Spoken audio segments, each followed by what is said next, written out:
Hi friends, మీరు గమనించారా? మన ఇంట్లో పెద్దవాళ్ళు లేదా 40 ఏళ్లు దాటిన వారు ఒకప్పుడు బరువులు అలవోకగా ఎత్తేసేవాళ్ళు. కానీ ఇప్పుడు కనీసం కుర్చీలోంచి లేవాలన్నా పక్కన ఉన్న చెయ్యిని పట్టుకోవలసి వస్తుంది.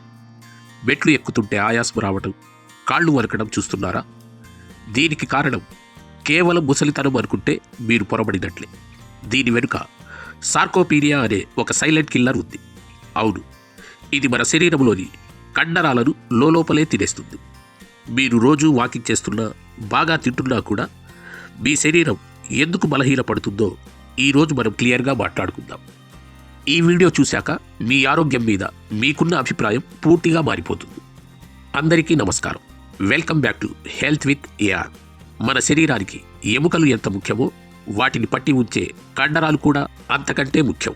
30 ఏళ్లు దాటినప్పటి నుండి మన బాడీలో ప్రతి 10 ఏళ్లకు 3 నుంచి 8% కండరాల శక్తి తగ్గిపోతూ ఉంటుంది.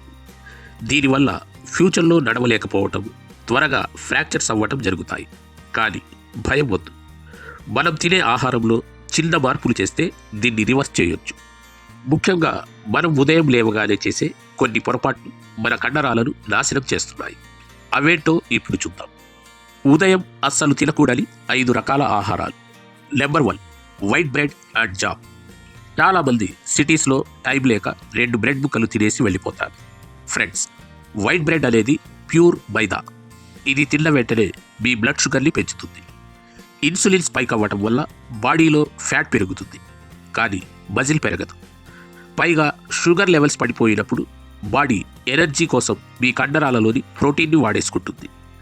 అంటే మీరు బ్రెడ్ తింటే మీ కండరాలు కరిగిపోతున్నాయని అర్థం. నెంబర్ 2, ఖాళీ కడుపుతో టీ లేదా కాఫీ. Bed coffee culture. మన ఇండియన్ ఇళ్లలో బెడ్ కాఫీ కామన్. కానీ ఖాళీ కడుపుతో కెఫిన్ తీసుకుంటే శరీరంలో కార్టిసోల్ అనే స్ట్రెస్ హార్మోన్ పెరుగుతుంది. ఇది నేరుగా కండరాలను డ్యామేజ్ చేస్తుంది. కాఫీ తాగే ముందు కనీసం 1 గ్లాస్ గోరువెచ్చని నీళ్లు లేదా ఒక 5 నానబెట్టిన బాదం పప్పులు తినడం అలవాటు చేసుకోండి. Number 3, processed breakfast meats, sausages and nuggets. ఈ మధ్యకాలంలో ఫ్రోజన్ ఫుడ్స్ వాడకం పెరిగింది. వీటిలో ఉండే ప్రిజర్వేటివ్స్ బాడీలో ఇన్ఫ్లమేషన్ అనగా వాపుని పెంచుతాయి. ఇది మజిల్ రికవరీని ఆపేస్తుంది. నెంబర్ 4, లో ఫ్యాట్ లేదా స్కిమ్డ్ మిల్క్. డైటింగ్ పేరుతో చాలామంది పాల మీద మీగడ తీసేసి తాగుతారు. కానీ కండరాలకు కావలసిన విటమిన్ ఏ, డి, ఈ, కే అన్ని ఫ్యాట్ ఉంటేనే అందుతాయి. ఫ్యాట్ లేని పాలు తాగితే అందులో కేవలం షుగర్ మిగులుతుంది. దీనివల్ల పోషకాలు అందక కండరాలు బలహీనపడతాయి. నెంబర్ 5, అధిక చక్కెర ఉండే cereals, refined cereals and cornflakes. Cornflakes healthy అని ప్రకటనలో చూసి నమ్మకండి. వీటిలో ప్రోటీన్స్ ఉన్న షుగర్ చాలా ఎక్కువ. ఇది కండరాలను పెంచడం ఆపి పొట్టని పెంచుతుంది. ఇప్పుడు కండరాలను ఇనుములా మార్చే 5 సూపర్ ఫుడ్స్ గురించి తెలుసుకుందాం. నెంబర్ 1, గుడ్లు, ద కంప్లీట్ ప్రోటీన్. ఇందులో హై క్వాలిటీ ప్రోటీన్తో పాటు ల్యూసిన్ అనే ఎమినో యాసిడ్ ఉంటుంది. ఇది కండరాల పెరుగుదలకి మెయిన్ స్విచ్ లాంటిది. వీటిని బ్రేక్ఫాస్ట్లో తింటే రోజంతా ఎనర్జీ ఉంటుంది. సాధారణ వ్యక్తులు రోజుకు 2 పూర్తి గుడ్లు తినొచ్చు. జిమ్ చేసేవారు ఎల్లో తీసేసి 4 నుంచి 5 గుడ్ల వరకు తినొచ్చు. అయితే ఉడకబెట్టిన గుడ్లు బెస్ట్. ఆయిల్లో వేయించిన ఆమ్లెట్ కంటే ఇది హెల్తీ. కిడ్నీ సమస్యలు ఉన్నవారు డాక్టర్ సలహా తీసుకోవాలి. గుడ్డు పచ్చసొన కొలెస్ట్రాల్ ఉన్నవారు తగ్గించి తినాలి. రోజు గుడ్లు తినడం వల్ల కండరాలు రిపేర్ అవ్వటమే కాకుండా ఎముకలు కూడా స్ట్రాంగ్ అవుతాయి. నెంబర్ 2, పనీర్ లేదా గడ్డ పెరుగు. ఇందులో కేసిన్ అనే ప్రోటీన్ ఉంటుంది.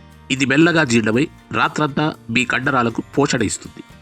మధ్యాహ్నం భోజనంలో పెరుగులా లేదా రాత్రి పడుకునే ముందు పనీర్లా తీసుకోవచ్చు. రోజుకు 50 నుండి 100 గ్రాముల పనీర్ సరిపోతుంది.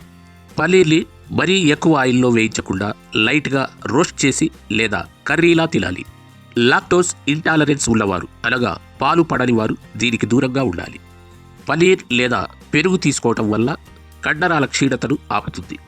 ఆకలిని కంట్రోల్ చేసి వెయిట్ లాస్కి హెల్ప్ అవుతుంది. Number 3, soya chunks. శాఖాహారులకు ఇది వెజిటేరియన్ మీట్. 100 గ్రాముల సోయా చంక్స్లో 52 గ్రాముల ప్రోటీన్ ఉంటుంది. ఐరన్ మరియు కాల్షియం కూడా పుష్కలంగా ఉంటాయి. వీటిని లంచ్ లేదా డిన్నర్లో కూరలా తీసుకోవచ్చు. ఇవి రోజుకు 25 నుండి 30 గ్రాములకు మించకూడదు. ఎక్కువైతే హార్మోన్ల మీద ప్రభావం పడవచ్చు. వీటిని వేడి నీళ్లలో నానబెట్టి ఆ నీటిని పూర్తిగా పిండేసి వండుకోవాలి. థైరాయిడ్ సమస్య ఉన్నవారు, యూరిక్ యాసిడ్ ఎక్కువగా ఉన్నవారు దీనికి దూరంగా ఉండాలి. కండరాల బలాన్ని పెంచడంలో దీనికి మించిన తక్కువ ఖర్చు ఫుడ్ లేదు. నెంబర్ 4, బాదం మరియు పల్లీలు, ఆల్మండ్స్ అండ్ పీనట్స్.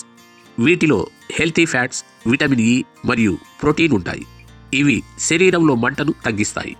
వీటిని ఉదయం 5-6 బాదం పప్పులు నానబెట్టినవి తినవచ్చు, లేదా సాయంత్రం స్నాక్స్లా ఒక గుప్పెడు వేయించిన పల్లీలు తినవచ్చు. బాదం అయితే నానబెట్టి తొక్క తీసి తినాలి. పల్లీలు అయితే ఉడకబెట్టినవి లేదా డ్రై రోస్ట్ చేసినవి బెస్ట్. కిడ్నీలో రాళ్ళు ఉన్నవారు మరియు నట్స్ ఎలర్జీ ఉన్నవారు వీటిని తినకూడదు. ఇవి తీసుకోవటం వల్ల కండరాల రికవరీ ఫాస్ట్గా జరుగుతుంది. హార్ట్ హెల్త్కి కూడా చాలా మంచిది. నెంబర్ 5, చికెన్ బ్రెస్ట్ లేదా చేపలు. ఇవి ప్యూర్ ప్రోటీన్.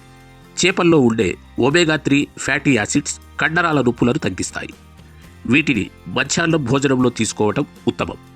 ఇవి రోజుకి 100 నుండి 150 గ్రాములు సరిపోతుంది. వీటిని గ్రిల్డ్ లేదా తక్కువ మసాలాలతో చేసిన పులుసు మరియు కర్రీ రూపంలో తినండి. డీప్ ఫ్రై అస్సలొద్దు. తీవ్రమైన కిడ్నీ వ్యాధులు ఉన్నవారు ప్రోటీన్ మోతాదు తగ్గించాలి. బాడీ షేప్ రావడానికి, మెటబాలిజం పెరగడానికి ఇది ద బెస్ట్. చూశారుగా, మనం చేసే చిన్న పొరపాట్లు మనల్ని ఎలా బలహీనపరుస్తున్నాయో. ఇప్పుడు మీకు చిన్న ప్రశ్న. మీకు ఈ వీడియోలో చెప్పిన ఏ ఆహారం మానేయటం కష్టం అనిపిస్తుంది? అలాగే మీ వయసు ఎంత? మీకు మోకాళ్ళ నొప్పులు లేదా బలహీనత వంటి సమస్యలు ఉన్నాయా? కింద కామెంట్ చేయండి. ప్రతి ఒక్క కామెంట్కు నేను పర్సనల్గా రిప్లై ఇస్తాను. మనమందరం కలిసి ఒక హెల్తీ కమ్యూనిటీని బిల్డ్ చేద్దాం.